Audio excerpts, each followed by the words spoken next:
What's going on today, guys? I hope everyone is doing well. I woke up this morning not feeling real good, but temperatures in the mid 70s here in West Virginia in late February has got me feeling a whole lot better, so I'm gonna go for a little ride.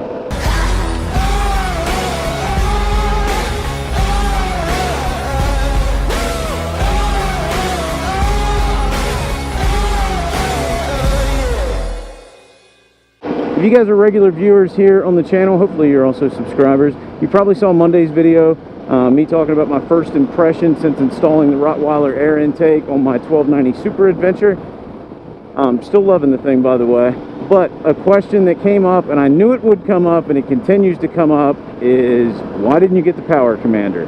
I would have gone into that in the last video, but it was getting a little long, and I didn't want it to go on too long, so I'm going to address that in today's video. Now, I did kind of answer it down in the comment section to a few people, but if you're not reading through all the comments, then you likely missed it. And I just wanted to answer the question once and for all, so I'm on the record. There are actually a few reasons I didn't go with the Power Commander, but one big reason, and that is cost. Now, I'm not counting the other add-ons I put on with my kit, but if we're just talking straight Stage 3 kit, it's an over $300 jump to jump up to the next level, which is Stage 4, which includes the Power Commander.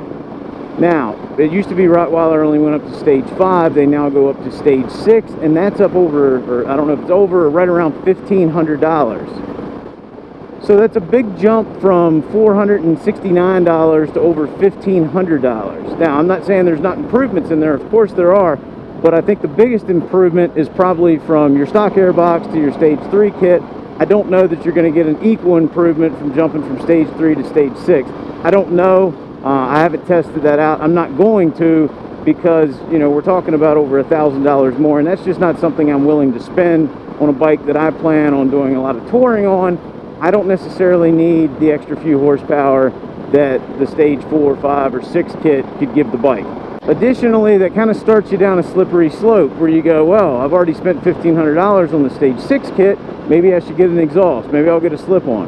But if I'm going to get the slip-on, I might as well get the full header and go all the way back, because that's going to give me the maximum amount. And then if I'm going to do that, I might as well put the bike on the dyno and really have it tuned in. That way I get the maximum amount for my money, all the upgrades I've did. And before you know it, you're probably $3,000, maybe even more, $4,000 deep into a bike that already made 160 horsepower to begin with. I'm not saying not to do it. I'm just saying for me, it's not something I wanted to do.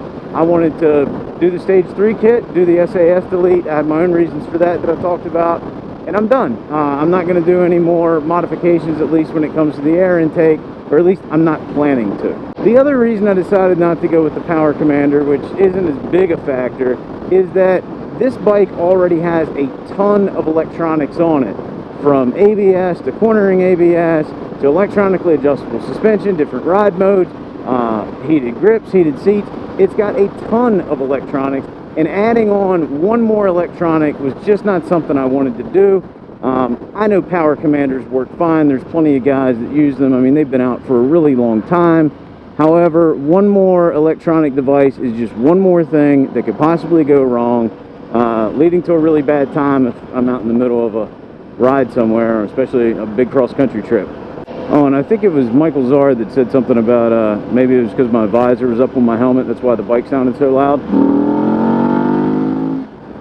I don't know. We'll see how that sounds in post. So anyway, cost was the main reason I decided not to get the Power Commander and going up to those additional steps. With the money saved, that's going to go towards my big motorcycle trip this year that I'm still planning, and I'll announce at some point, but I'm really looking forward to that trip, and that money will go a long way to help me afford to go. So hopefully that answered your question about why I decided not to go with a Power Commander. I'm going to enjoy the rest of my afternoon, but not on this bike, because I'm getting ready to swing by Ducati Winchester to pick up the brand new 2018 Multistrada Super Enduro. I think they're going to let me hang on to it for a few days, so look for a full review and test on that coming up on the channel pretty soon. Got to see the bike the other day. It looks pretty cool. Can't wait to go out and ride it. I hope you guys enjoyed tonight's video. If you did, please give it a big thumbs up. If you're not a subscriber, consider hitting that subscribe button. In addition to the Ducati review, we got all those back in the garage videos coming up and all kinds of other stuff. If you got any other questions or additional questions about the power commander, the intake, whatever, let me know in the comment section below. And as always, I'll talk to you again soon.